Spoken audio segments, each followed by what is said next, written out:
Hello students, welcome to Ivan IQ. In yesterday's video, we have learned about the chemical reactions and equations and the chemical formula related to the chemical reaction. In today's video, we are going to learn about balancing of the equation. So let's put the heading balancing.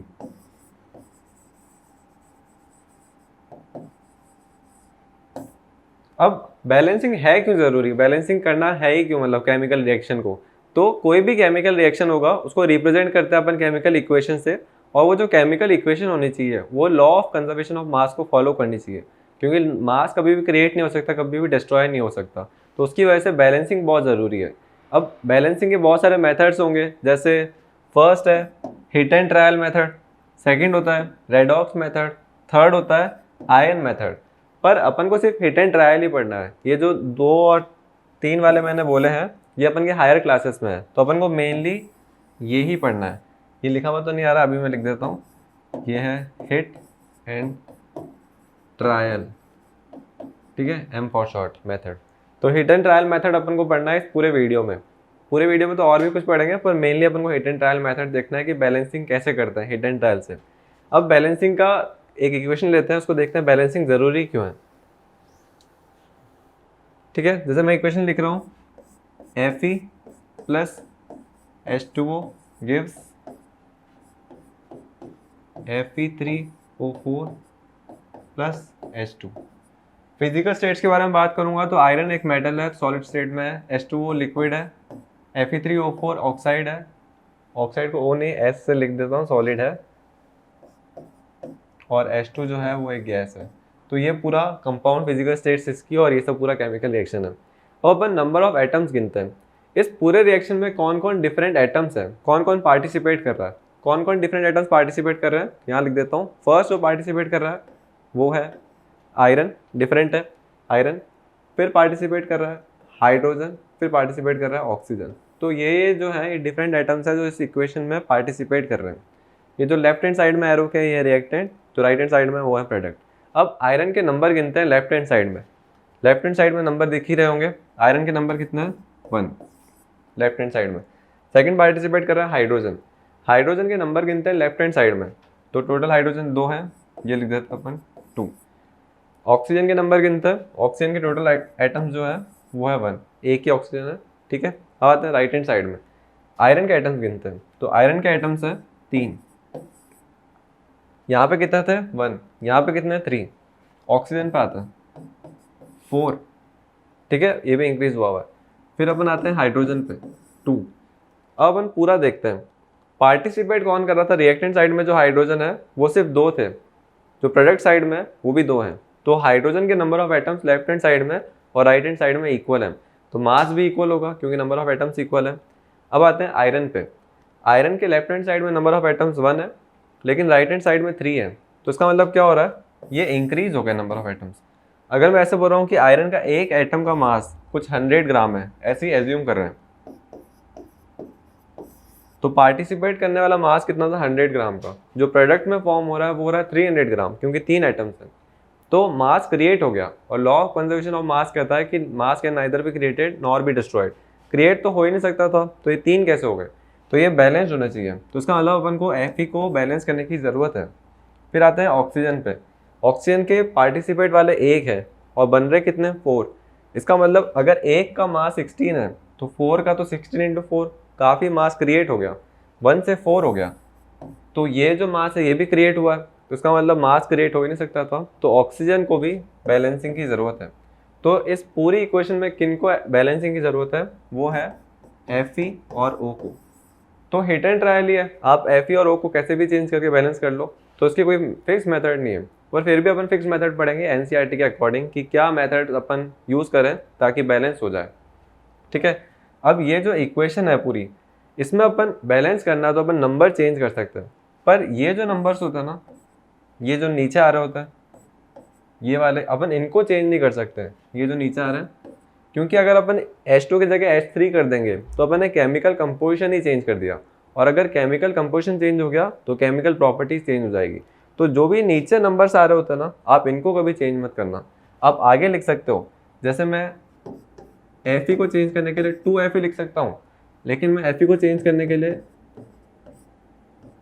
Fe2 नहीं लिख सकता क्योंकि उसका chemical composition change हो रहा है, तो मैं ये नहीं लिख सकता, ठीक है, ये ज़रूर लिख सकता हूँ। तो मैं आगे वाले नंबर चेंज कर सकता हूँ, पर ये जो इसके सब्स्टिट्यूट में नंबर आ रहे हैं नीचे, इनको चेंज नहीं कर सकता, ठीक है। तो अपन को बैलेंसिंग का फर्स्ट स्टेप स्टार्ट करना है कि फर्स्ट स्टेप क्या रखेंगे, तो स्टार्ट करते हैं, ठीक है। पहला स्टेप देखते हैं, इक्वेशन थी Fe plus water gives Fe3O4 plus H2। अपन पढ़ रहे हैं स्टेप 1। अब स्टेप 1 में अपन को सबसे पहले चूज करना है किससे बैलेंसिंग करना स्टार्ट करें। तो अपन को ऐसा कोई चूज करना है जिस मॉलिक्यूल में हाईएस्ट नंबर ऑफ एटम्स हो। जैसे इसमें नंबर ऑफ एटम्स कितने हैं, 1। H2O में नंबर ऑफ एटम्स कितने हैं, हाइड्रोजन के 2, ऑक्सीजन का 1, तो टोटल 3।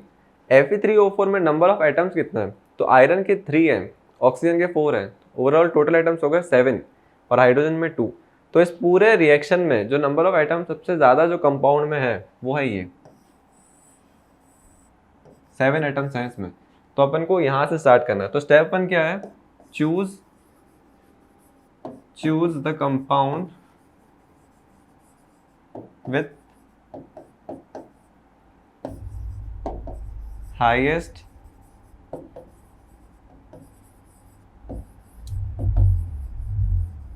नंबर ऑफ एटम्स, ठीक है। अपन को एक ऐसा कंपाउंड चूज करना है जिसमें सबसे हाईएस्ट नंबर ऑफ एटम्स हो। तो Fe3O4 आ गया सबसे हाईएस्ट नंबर ऑफ एटम वाला। अब बैलेंसिंग करेंगे कैसे, तो इसमें भी अपन को दो कंपाउंड, इस कंपाउंड में भी अपन को 2 आइटम्स मिल रहे हैं। फर्स्ट है आयरन, सेकंड है ऑक्सीजन। तो अपन यहाँ पे किसको चूज करेंगे, तो अपन चूज करेंगे जो इसमें भी हाईएस्ट है। तो ऑक्सीजन हाईएस्ट है क्योंकि इसके 4 है Fe के कंपेरिजन में, तो अपन चूज करेंगे ऑक्सीजन को। ऑक्सीजन से बैलेंसिंग करना स्टार्ट कर रहा है, तो रिएक्टेंट साइड में ऑक्सीजन के 4 है, प्रोडक्ट साइड में ऑक्सीजन के 1 ही है। तो सबसे पहले तो अपन को यहाँ पे O की जगह 1 की जगह पे 4 लाने हैं। 4 कैसे लाएंगे, तो मैं डायरेक्टली यहाँ पे 4 लिख देता हूँ, बैलेंस हो जाएगा। पर अभी अपन ने पढ़ा कि अगर मैं डायरेक्टली यहाँ पे लिखूंगा तो इसका मतलब क्या होगा, मैंने केमिकल कंपाउंड ही चेंज कर दिया।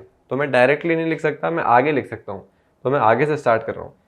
4 लाने के लिए क्या करूँगा, 4 से मल्टीप्लाई कर रहा हूँ। तो मेरी इक्वेशन बन जाएगी Fe प्लस 4 से मल्टीप्लाई करने के बाद में 4H2O गिव्स में Fe3O4 प्लस हाइड्रोजन प्लस, ऐसा नहीं होता है, वापस बना देते हैं, ये लो, ठीक है। ये कंपाउंड पूरा बना। अब इसमें क्या हो रहा है, 4 जो है मैंने मल्टीप्लाई करा है, अब 4 इस पूरे कंपाउंड से मल्टीप्लाई हो रहा है। तो 4 हाइड्रोजन का भी है और ऑक्सीजन का भी है। तो 4 मैं हाइड्रोजन से इंटू करूंगा तो हाइड्रोजन के टोटल आइटम्स हैं 8 क्योंकि इसके नीचे 2 था। और 4 में ऑक्सीजन से इंटू करूंगा तो ऑक्सीजन के नीचे कुछ भी नहीं है, इसलिए मतलब 1। 4 में जब ऑक्सीजन से इंटू करूंगा तो 1 ही से इंटू हो रहा है, तो ओवरऑल 4। तो इसका मतलब 4 आइटम, ये 4 जो है जब इससे कंपाउंड से इंटू होगा तो ये शो कर रहा है कि ऑक्सीजन के आइटम्स 4 हैं और हाइड्रोजन के आइटम्स 8 हैं इंटू होने के बाद में, ठीक है। तो अब ऑक्सीजन के आइटम्स 4 हो गए, यहाँ पे 4 है, तो इसका मतलब ऑक्सीजन तो हो गया है बैलेंस। तो फर्स्ट स्टेप अपन का कंप्लीट हो गया। अब इस कंपाउंड में जो सेकंड आइटम था उसको बैलेंस करेंगे। तो सेकंड स्टेप में क्या करेंगे, जो हाईएस्ट नंबर ऑफ एटम वाला कंपाउंड था उसमें से सेकंड को चूज करके उसको बैलेंस करते हैं। यहाँ पे Fe के कितने, 3, रिएक्टेंट में कितने, 1। तो इसको डायरेक्टली मैं 3 से इंटू कर देता हूँ, बैलेंस हो जाएगा। तो अपन नेक्स्ट स्लाइड पे लेते हैं इसको। ये था पहले वाला reaction, Fe plus 4H2O gives Fe3O4 plus H2। अपन ने ऑक्सीजन को बैलेंस कर दिया था, अब अपन कर रहे थे आयरन को, और इसको मैंने मल्टीप्लाई कर दिया 3 से। तो 3 Fe3 बराबर हो गया 3 आयरन के यहाँ पे और 3 ही आयरन के यहाँ पे, तो ये बैलेंस हो गया। तो इसका मतलब मैंने किन किन को बैलेंस कर दिया, ऑक्सीजन को बैलेंस कर दिया, आयरन को भी बैलेंस कर दिया। अब आता है अपन हाइड्रोजन पे।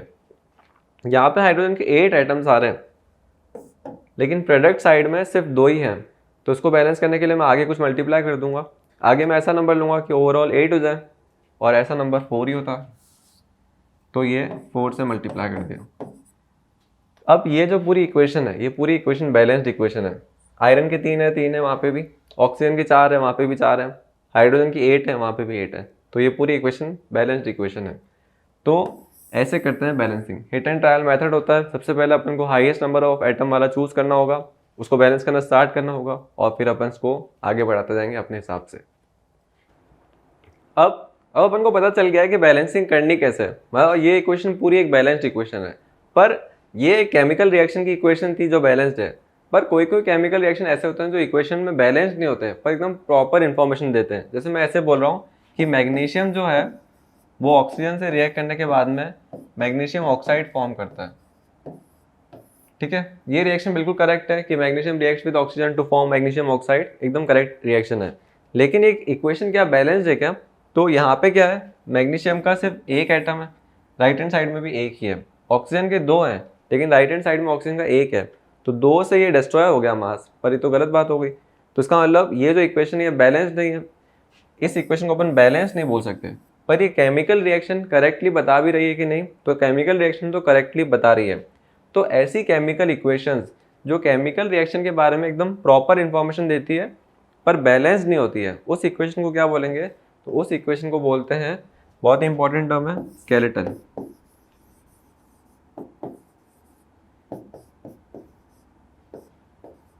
ठीक है, तो ऐसी केमिकल इक्वेशंस जो बैलेंस नहीं होती है लेकिन प्रॉपर इंफॉर्मेशन देती है उसको बोलेंगे स्केलेटल इक्वेशन। तो ये एक स्केलेटल इक्वेशन है कि नहीं है? तो ये बैलेंस्ड इक्वेशन है। और ये एक स्केलेटल इक्वेशन है क्योंकि बैलेंस नहीं है। तो अनबैलेंस्ड केमिकल इक्वेशन जो ट्रू इन्फॉर्मेशन देती है उनको अपन बोलेंगे स्केलेटल इक्वेशन। ठीक है, तो दो टाइप इक्वेशंस हो गई, एक बैलेंस्ड एक अनबैलेंस्ड। अनबैलेंस्ड स्केलेटल भी हो सकती है। स्केलेटल मतलब दोनों हो सकती है, वो बैलेंस भी हो सकती है, अनबैलेंस्ड भी हो सकती है। तो ये इक्वेशन एक स्केलेटल इक्वेशन जो अपन को फ्रेम दे देती है कि ये रिएक्शन होने वाला है, तो ये रिएक्शन होने वाला है, इसको ये। अब इस इक्वेशन को बैलेंस करते हैं, MgO वाली को। O कितने थे यहाँ पे? 2, वहाँ पे 2 करना है तो कैसे करेंगे? 2 ले आते हैं यहाँ पे। ठीक है, 2 Mg पे भी गया, O पे भी गया। 2 अगर Mg पे जाएगा तो Mg के 2 हो चुके हैं, 2 अगर O पे जाएगा तो ऑक्सीजन के 2 हो गए। तो ऑक्सीजन तो बैलेंस हो गया लेकिन इस चक्कर में मैग्नीशियम बेचारा अनबैलेंस हो गया, तो वापस यहाँ पे भी 2 कर देते हैं। ठीक है, सारे के सारे बैलेंस हो गए, मैग्नीशियम के 2, यहाँ पे भी 2, ऑक्सीजन के 2, यहाँ पे भी 2। तो अब ये इक्वेशन एक बैलेंस्ड इक्वेशन है। और बैलेंस्ड होने से पहले क्या थी? तो ये एक स्केलेटल इक्वेशन थी। ठीक है, ये सब अपन के इक्वेशंस के बारे में हो गया कि इक्वेशंस क्या क्या होती है, कैसे कैसे इसको बैलेंस करते हैं, हिट एंड ट्रायल मेथड। और ये अब अपन आगे जाते हैं, अपन पढ़ने वाले हैं डिफरेंट टाइप्स ऑफ रिएक्शन। अब केमिकल रिएक्शन तो अपन ने बहुत पढ़ लिया कि केमिकल रिएक्शंस क्या होते हैं, कैसे अपन उसको लिखते हैं, केमिकल कंपाउंड्स कैसे फॉर्म होते हैं। अब जो भी क्लासिफिकेशन है, जैसे केमिकल रिएक्शन कोई लिखा हुआ है तो उसको क्लासीफाई करेंगे कि ये किस टाइप का केमिकल रिएक्शन है। तो उसके लिए टाइप्स ऑफ केमिकल रिएक्शन अपन को आने चाहिए। तो अपन लिखते हैं हेडिंग टाइप्स, किसके? केमिकल रिएक्शन के। ठीक है, फर्स्ट टाइप है, एकदम अच्छी राइटिंग में लिखेंगे, फर्स्ट टाइप है इसका कॉम्बिनेशन रिएक्शन।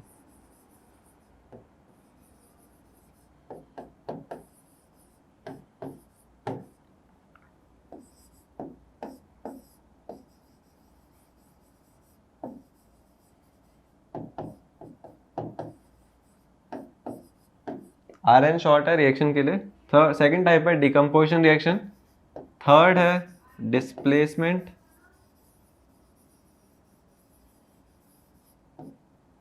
फोर्थ है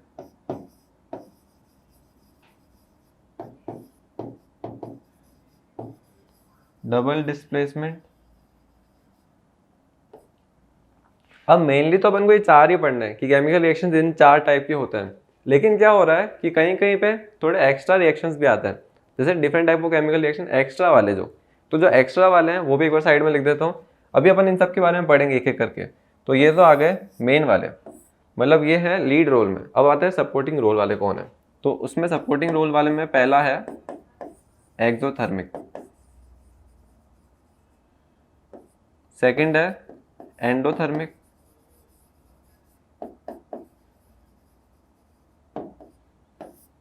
ठीक है, एक्सोथर्मिक और एंडोथर्मिक है सेकंड वाले में ये। और थर्ड लिख देते हैं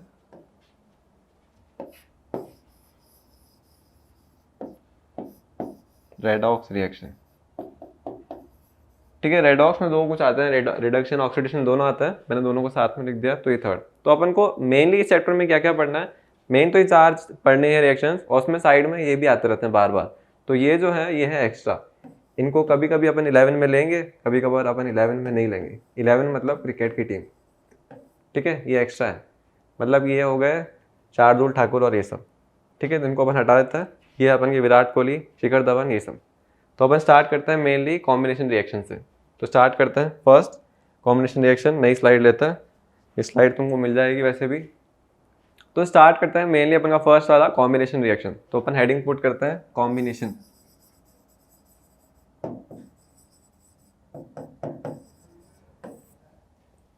बहुत ही बढ़िया हेडिंग पुट करिए। कॉम्बिनेशन होता क्या है? कॉम्बिनेशन नेम सजेस्ट कर रहा है, कंबाइन करेगा। तो उसका मतलब कोई भी ऐसा रिएक्शन होगा जिसमें दो चीजें कंबाइन होकर एक ही चीज फॉर्म करेगी, तो उसको बोलेंगे कॉम्बिनेशन रिएक्शन।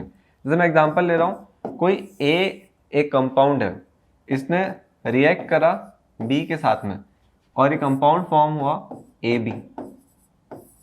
ठीक है, दो चीजों ने रिएक्ट करा और ये प्रोडक्ट फॉर्म हुआ AB। यहाँ पे कितना है? ये फर्स्ट था, ये सेकंड था, लेकिन जो प्रोडक्ट फॉर्म हुआ ये क्या हुआ है? एक ही फॉर्म हुआ। तो इसका मतलब क्या हुआ? ये दोनों कंबाइन हो गए और इन्होंने ये फॉर्म कर लिया। तो ऐसे टाइप के रिएक्शन को बोलेंगे कॉम्बिनेशन रिएक्शन। ये वाला मेनली कॉम्बिनेशन रिएक्शन का एग्जाम्पल ही है। पर ए भी कोई केमिकल कंपाउंड नहीं होता है, तो आप ऐसे एग्जाम में मत लिख के आ जाना कि A+B gives AB। एक प्रॉपर रिएक्शन लिखना।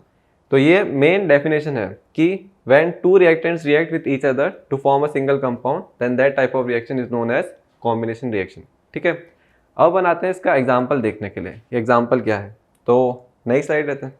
स्लाइडों की कमी थोड़ी यार, ये लो, प्यार की कमी है। तो ये आ गया सबसे पहले कैल्शियम ऑक्साइड। ये एक केमिकल कंपाउंड है कैल्शियम ऑक्साइड, ये लिख दिया अपन ने।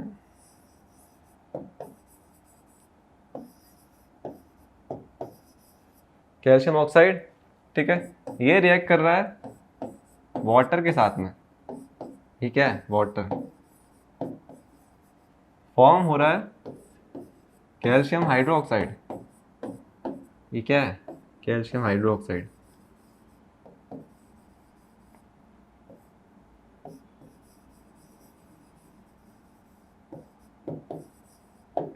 ठीक है, ये सारा हो गया। Calcium oxide plus H2O gives calcium hydroxide.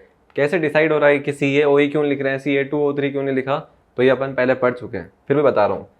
Calcium की वैलेंसी 2+, ऑक्सीजन की वैलेंसी 2-।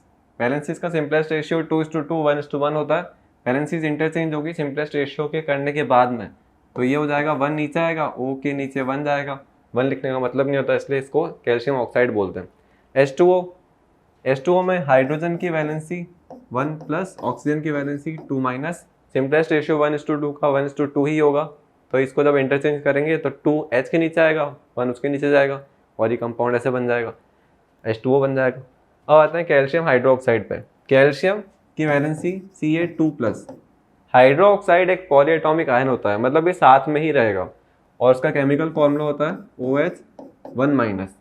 तो 2 जो है वो OH पूरे के नीचे जाएगा, तो OH पूरे के नीचे जाएगा तो O पे भी जाना चाहिए, H पे भी जाना चाहिए, तो तभी ब्रैकेट ला के लिखते हैं। और कैल्शियम के नीचे तो 1 ही आने वाला है, तो उसको लिखने का मतलब नहीं। तो ये अपन का ऐसे केमिकल इसका डिसाइड हो रहा है। अब इसमें क्या हो रहा है? ये जो कंपाउंड है एक है, ये जो कंपाउंड है दूसरा है। इन दोनों ने रिएक्ट करा और ये कंपाउंड फॉर्म करा। तो रिएक्टेंट्स कितने हैं? 2। ये रिएक्टेंट 1, ये रिएक्टेंट 2, और प्रोडक्ट कितने हैं? 1। तो ऐसे रिएक्शन को बोलेंगे कॉम्बिनेशन रिएक्शन। तो रिएक्टेंट्स ने रिएक्ट करा, प्रोडक्ट फॉर्म करा, ये पूरा ऐसा इसका ये सब था। अब कुछ जैसे अपन ऐसे बोलते हैं ना कि केमिस्ट्री पढ़ रहे हैं, तो कुछ नाम जनरल नाम होंगे जो अपन जनरल लाइफ में यूज़ करते हैं, और कुछ नाम केमिकल नेम होंगे। जैसे इसका केमिकल नेम है कैल्शियम हाइड्रोक्साइड, जो सबको पता है, केमिस्ट्री वालों को पता है। ठीक है, इसका जनरल नेम है कैल्शियम ऑक्साइड केमिस्ट्री के हिसाब से। लेकिन अब अपन पढ़ते हैं इसके जनरल नेम क्या है, कि कैल्शियम ऑक्साइड रियल लाइफ में अगर होगा तो अपन उसको क्या बोलते होंगे? तो इसको बोलते हैं क्विक लाइम।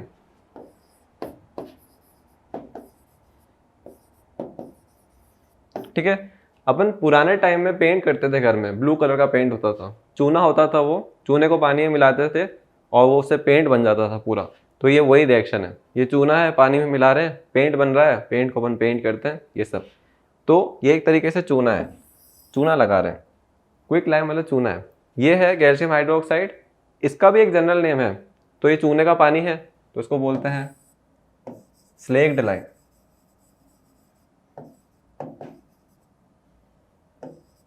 ठीक है, स्लेक्ड लाइम CaOH2 का क्या काम, आपसे वन वर्ड पूछेंगे कि स्लेक्ड लाइम का केमिकल फॉर्मूला बताओ, तो ये बताना। क्विक लाइम का केमिकल फॉर्मूला बताओ, तो ये बताना। क्विक लाइम, चूना नहीं बोलेंगे, क्विक लाइम बोलेंगे। ये चूने का पानी है तो उसको अपन लाइम वाटर भी बोलते हैं।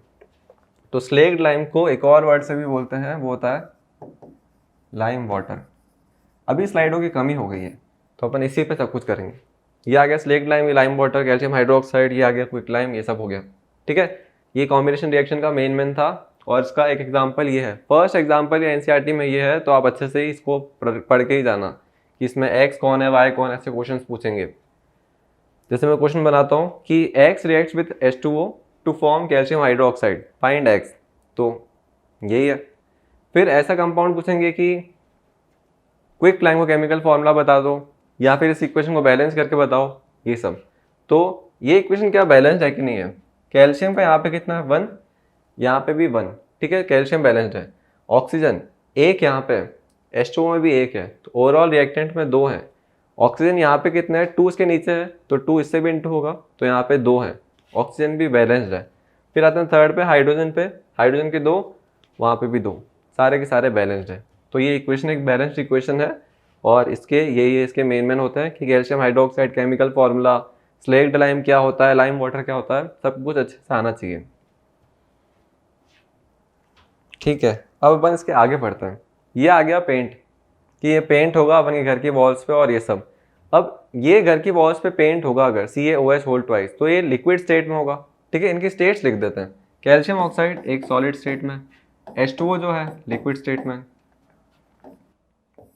पानी में ये मिक्स हुआ है तो इसका मतलब इसकी स्टेट लिक्विड है, पर पानी में मिक्स होने की वजह से एक्वस। तो इनकी स्टेट्स आ गई सॉलिड, लिक्विड और एक्वस। ठीक है, ये एक्वस स्टेट का है पूरा जो स्लेक्ड लाइम था अपन का। अब स्लेक्ड लाइम को अपन पेंट करेंगे घर की वॉल्स पे, तो अब स्लाइड ले सकते हैं, स्लाइडों की कमी बिल्कुल नहीं है। तो ये है स्लेक्ड लाइम, ये अपन ने पूरे घर की वॉल्स पे पेंट कर दिया। अब घर की वॉल्स पे पेंट होने के बाद में क्या होगा, आसपास की CO2 से रिएक्ट करेगी। तो ये CO2 ने से रिएक्ट करा, ठीक है, CO2 से रिएक्ट करिए, स्टेट्स लिखते हैं। ये अभी भी एक्वस ही है, ये है गैस, ये रिएक्ट होने लग गया है इससे। रिएक्ट होने के बाद में क्या हो रहा है, तो ये रिएक्ट होने के बाद में हो रहा है CaCO3 कैल्शियम कार्बोनेट, और साथ में फॉर्म हो रहा है H2O लिक्विड स्टेट में। ये सॉलिड बन चुका है, पेंट तो सॉलिड बन जाता ना। तो ये पूरा स्टेट का ये सब हुआ। अब रिएक्ट हो गया पूरा, H2O तो लिक्विड फॉर्म में उस पेंट में से हट गया। लेकिन कैल्शियम कार्बोनेट क्या है, तो कैल्शियम कार्बोनेट जो होता है वो किसका केमिकल फॉर्मूला है, मार्बल का। मार्बल होता है ना अपने घर की फ्लोर्स पे और इन सब पे, तो एकदम स्लिपरी और ये सब होता है वैसा। तो इसका मतलब क्या हो रहा है, अपन जो पेंट करते हैं वो थोड़े दिनों के बाद में CO2 से रिएक्ट करता है। CO2 से रिएक्ट करने के बाद में ये चीज़ फॉर्म करता है कैल्शियम कार्बोनेट, जो मार्बल का टेक्सचर देता है। तो स्टार्टिंग में जो पेंट होता है वो अलग होता है, और थोड़े दिनों के बाद में वो कार्बोनेट फॉर्म करता है तो उसका टेक्सचर चेंज हो जाता है और उसका टेक्सचर मार्बल जैसा आ जाता है। तो ये पूरा बताना चाह रहे हैं इस रिएक्शन में। ये एक कॉम्बिनेशन रिएक्शन है क्या, तो उसमें क्या हो रहा है, एक रिएक्टेंट, दो रिएक्टेंट, प्रोडक्ट में भी दो रिएक्टेंट, प्रोडक्ट में भी दो चीज़ें। तो प्रोडक्ट में अगर दो चीज़ें फॉर्म हो रही है तो उसका मतलब ये कॉम्बिनेशन रिएक्शन नहीं है, क्योंकि प्रोडक्ट में एक चीज़ फॉर्म होनी चाहिए थी। तो ये एक एग्जांपल कॉम्बिनेशन रिएक्शन का नहीं है। अपन को आगे आ जाएगा कि किसका एग्जांपल है, पर अभी अपन बोल रहे हैं कि ये एक एग्जांपल कॉम्बिनेशन रिएक्शन का नहीं है, क्योंकि रिएक्टेंट्स तो दो थे, प्रोडक्ट्स भी दो आ गए। तो ये थोड़ी बात हुई। तो कैल्शियम कार्बोनेट H2O ये पूरा होता है जब मतलब CO2 से रिएक्ट कर लेता है स्लेक्ड लाइम। और कोई भी कैल्शियम कार्बोनेट बनेगा तो वो समझ आना कि वो मार्बल का टेक्सचर है। जो भी मार्बल होते हैं, लाइमस्टोन होते हैं, ग्रेनाइट होते हैं, इन सब का केमिकल फॉर्मूला कार्बोनेट ही होता है कैल्शियम के। तो ये सब कैल्शियम कार्बोनेट जो होते हैं ये मार्बल, ग्रेनाइट, लाइमस्टोन इन सब के टेक्सचर्स हैं। ठीक है, अब स्लाइड लेते हैं दूसरी। अपन चल रहे हैं second type of chemical reaction पे, उसका नाम है डिस्प्लेसमेंट रिएक्शन। स्लाइड लेते हैं दूसरी, आई नहीं, ये लो। तो मेनली अपन ने कॉम्बिनेशन रिएक्शन में देख लिया कि क्या क्या होता है कॉम्बिनेशन रिएक्शन। अब अपन जा रहे हैं सेकंड टाइप ऑफ रिएक्शन जो है डिस्प्लेसमेंट रिएक्शन। पर कॉम्बिनेशन रिएक्शन के थोड़े बहुत अपन रिएक्शंस देखते हैं कि पहचान पा रहे हो कि नहीं पहचान पा रहे हो। तो फर्स्ट ले रहे हैं अपन कोयला, उसको बर्न कर रहे हैं अपन। कोई भी चीज़ बर्न होगी तो ऑक्सीजन की प्रेजेंस में होगी, तो ये ऑक्सीजन से रिएक्ट कर रहा है, बर्न होती है तो गैस निकलती है, गैस निकलती है कार्बन डाइऑक्साइड, तो ये लिख दिया CO2। ठीक है, क्या ये रिएक्शन है, कॉम्बिनेशन रिएक्शन है? तो देखते हैं।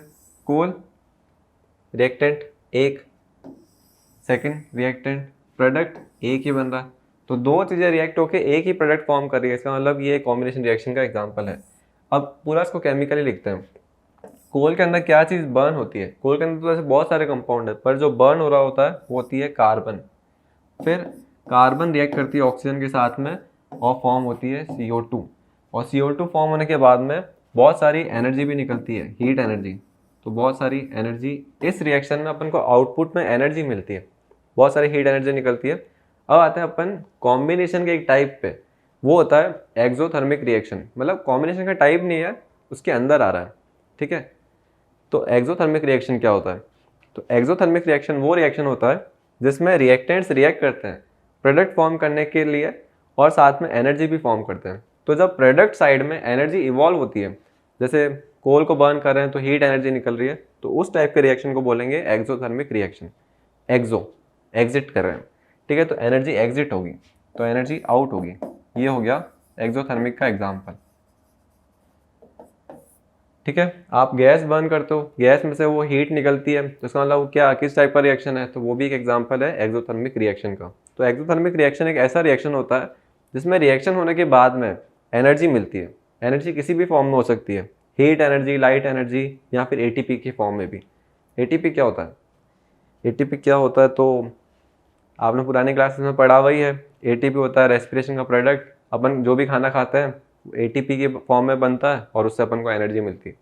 ठीक है, तो ये हो गया एनर्जी, ये हो गया एक्सोथर्मिक रिएक्शन। तो एक्सोथर्मिक रिएक्शन भी एक इंपॉर्टेंट रिएक्शन है और ये इसका एग्जाम्पल है। अब अपन क्वेश्चन पूछते हैं कि क्या कॉम्बिनेशन रिएक्शन एक्सोथर्मिक होंगे ही? ये स्टेटमेंट ट्रू है क्या? तो ये स्टेटमेंट ट्रू नहीं है। ये रिएक्शन कॉम्बिनेशन था, ये एक्सोथर्मिक था, लेकिन ऐसे बहुत सारे कॉम्बिनेशन रिएक्शन है जो एक्सोथर्मिक नहीं है। तो हर कॉम्बिनेशन रिएक्शन ज़रूरी नहीं है कि एक्सोथर्मिक होगा। सेकेंड स्टेटमेंट पूछते हैं कि क्या सारे एक्सोथर्मिक रिएक्शन कॉम्बिनेशन रिएक्शन होंगे? तो ये स्टेटमेंट भी फॉल्स है। ये एक कॉम्बिनेशन रिएक्शन था जो एक्सोथर्मिक है, लेकिन सारे एक्सोथर्मिक रिएक्शन कॉम्बिनेशन नहीं है। वो अपन अभी एग्जांपल देखते हैं कि वो एक एक्सोथर्मिक रिएक्शन है पर वो कॉम्बिनेशन रिएक्शन नहीं है। तो ये दोनों रिलेटेड कहीं से भी नहीं है, बस ये एक एग्जाम्पल आ गया इसमें, तभी मैंने बता दिया कि एक्सोथर्मिक रिएक्शन नाम की भी चीज़ होती है और उसमें एनर्जी इवॉल्व होती है। ठीक है, तो मैंने जो एक्स्ट्रा में रिएक्शंस लिखे थे पहले वाली स्लाइडों पे, 5th स्लाइड में होगा कहीं ना कहीं। 5th स्लाइड में थे? 5th में तो नहीं थे, 4th में थे। ठीक है, एक्सोथर्मिक रिएक्शन, तो ये उसका एग्जांपल है। तो एक्सोथर्मिक रिएक्शन होता है जिसमें हीट इवॉल्व होती है, एनर्जी इवॉल्व होती है प्रोडक्ट साइड में। अपन की मेन स्लाइड पे आते हैं वापस से। ये आ गया एक्सोथर्मिक रिएक्शन का एग्जांपल। एक और एग्जांपल देखते हैं एक्सोथर्मिक रिएक्शन का। नई स्लाइड लेंगे फिर से, नया एग्जांपल लेते हैं। तो नया एग्जांपल है एक्सोथर्मिक रिएक्शन का ही है। एक्सोथर्मिक रिएक्शन में अपन ले रहे हैं मीथेन गैस CH4। ठीक है, methane gas highly flammable gas होती है, काफ़ी जल्दी बर्न होती है। इसको अपन रिएक्ट करवा रहे हैं ऑक्सीजन के साथ में, ऑक्सीजन के साथ में रिएक्ट करवा दिया। रिएक्ट करने के बाद में क्या हो रहा है? CO2 फॉर्म हो रहा है, गैस तो निकलेगी कोई भी चीज़ बर्न होगी तो, और H2O भी फॉर्म हो रहा है। तो ये पूरा रिएक्शन था। अब इसमें क्या हो रहा है? ये एक रिएक्टेंट है, ये दूसरा रिएक्टेंट है, ये प्रोडक्ट है, ये दूसरा प्रोडक्ट है। तो क्या प्रोडक्ट एक ही फॉर्म हो रहा है? तो नहीं हो रहा है, क्योंकि दो फॉर्म हो रहे हैं। तो ये एक एग्जांपल कॉम्बिनेशन रिएक्शन का है क्या? तो कॉम्बिनेशन रिएक्शन तो नहीं है ये, तो यहाँ लिख देते हैं कॉम्बिनेशन तो नहीं है ये। ठीक है, अब आते हैं अपन, ये एक एक्सोथर्मिक रिएक्शन है क्या? तो इसमें कोई भी चीज़ बर्न होती है तो हीट तो इवॉल्व होगी, गर्म करेगी आसपास की चीज़ों को, हीट इवॉल्व हो रही है, तो इसमें हाँ एनर्जी तो निकल रही है। तो ये एक एग्जांपल एक्सोथर्मिक का है। ठीक है, ये एग्जांपल एक्सोथर्मिक का है, क्या लिख देते हैं, राइट। तो एक्सोथर्मिक का रिएक्शन ये है। तो ये पूरा ऐसा होता है कि एक्सोथर्मिक रिएक्शन कॉम्बिनेशन होना ज़रूरी नहीं है, कॉम्बिनेशन रिएक्शन एक्सोथर्मिक होना ज़रूरी नहीं है। एक्सोथर्मिक बिल्कुल अलग कैटेगरी है जो एक्स्ट्रा में आती थी, और ये पूरा इसका एग्जांपल है। तो ये फर्स्ट एग्जांपल है एक्सोथर्मिक रिएक्शन का। अब एक्सोथर्मिक के बहुत सारे एग्जांपल्स होते हैं। अपन ने दो एग्जांपल्स देखे, कोल का बर्न होना ऑक्सीजन के प्रेजेंस में और मीथेन गैस का बर्न होना ऑक्सीजन के प्रेजेंस में। अब डेली लाइफ में ऐसा कहीं आ रहा है क्या कि अपन रोज ही कर रहे हो वो रिएक्शन और वो एक्सोथर्मिक हो? ठीक है, तो डेली लाइफ में भी ऐसा होता है। कौन सा? अपन खाना खाते हैं, अपन खाना ब्रेक डाउन होता है अपन के उसमें इंटेस्टाइन इन सब में, और ब्रेक डाउन होने के बाद में वो जो प्रोडक्ट फॉर्म करता है उससे अपन को एनर्जी मिलती है। एनर्जी मतलब प्रोडक्ट साइड में मिली, तो उसका मतलब क्या हुआ कि वो एक एग्जाम्पल है एक्सोथर्मिक रिएक्शन का। तो वो कौन सा एग्जाम्पल है? तो अपन पढ़ रहे हैं biological example of exothermic reaction. Heading है रेस्पिरेशन। ठीक है, रेस्पिरेशन आपने वर्ड सुना हुआ ही होगा। रेस्पिरेशन का मतलब क्या होता है?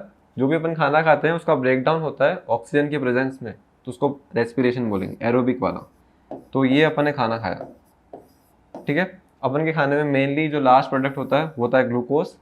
अब ग्लूकोज प्लस बहुत ही अच्छा बन गया था, तो उसको हटा रहे हैं हम। O2 से रिएक्ट कर रहा है, ठीक है। तो ग्लूकोज ने O2 से रिएक्ट करा और फॉर्म करा CO2। अपन एक्सेल करते हैं ना CO2 वो वाली, फिर साथ में वो प्लस बहुत ही अच्छा बन रहा है, फिर से हटाना पड़ेगा। अच्छी चीज़ अच्छी नहीं लगती ना, H2O, ठीक है। और बन रहा है एनर्जी। तो ये पूरा कंपाउंड बन रहा है C6H12O6 ग्लूकोज। ग्लूकोज लिख देना अपने आप, ये देखो O2 oxygen, carbon dioxide, water और एनर्जी। तो प्रोडक्ट साइड में एनर्जी मिल रही है।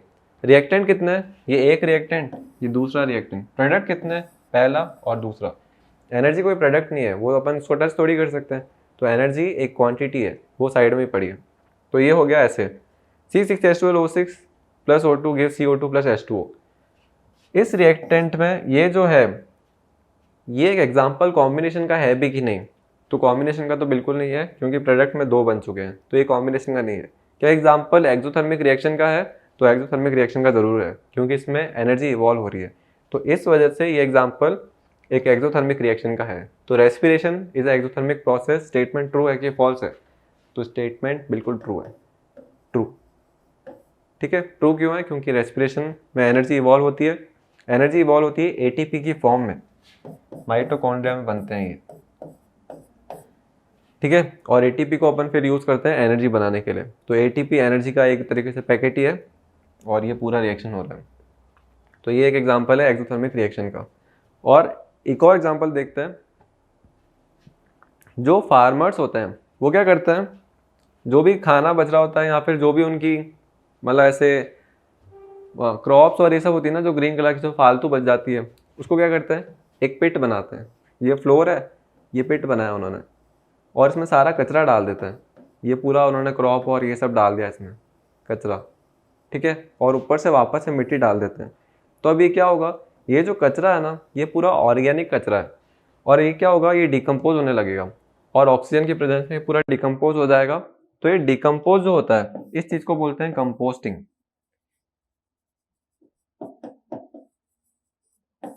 ये जो एंड में अगर अपन मिट्टी हटाएंगे तो यहाँ से जो चीज मिलती है उसको वो अपन मैन्योर की तरह यूज कर सकते हैं, क्योंकि वो बहुत ज्यादा फर्टिलिटी में हेल्प करेगा।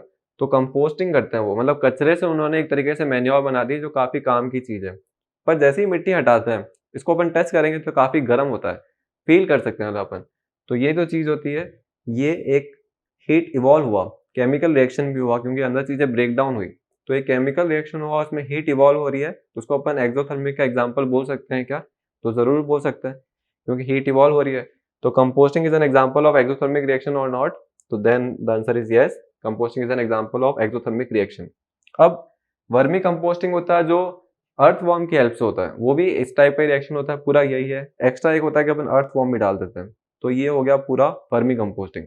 तो कंपोस्टिंग अलग, वर्मी कंपोस्टिंग अलग, दोनों में ही हीट इवॉल्व हो रही है, तो उसका मतलब दोनों ही एक्सोथर्मिक के एग्जाम्पल है। तो एक्सोथर्मिक के एग्जाम्पल दो अगर दो तीन पूछेंगे, तो फर्स्ट हो जाएगा कोल का बर्न होना, सेकंड हो जाएगा CH4 मीथेन गैस का बर्न होना, थर्ड हो जाएगा रेस्पिरेशन, फोर्थ हो जाएगा वर्मी कंपोस्टिंग। ये सब एग्जाम्पल्स थे एक्सोथर्मिक रिएक्शन के। ये सब एग्जाम्पल्स में कॉम्बिनेशन कहीं पे भी नहीं आ रहा था, पहले वाले में आया था कोल के बर्न होने में। तो कॉम्बिनेशन का एक्सोथर्मिक होना जरूरी नहीं है, एक्सोथर्मिक का कॉम्बिनेशन होना ये भी जरूरी नहीं है। अब नेक्स्ट अपन पढ़ेंगे कल की क्लास में, जो सेकंड मेन कैटेगरी वाला है, डबल डिस्प्लेसमेंट रिएक्शन। आज के लिए थैंक यू। चैनल को दबा के लाइक करें, शेयर करें।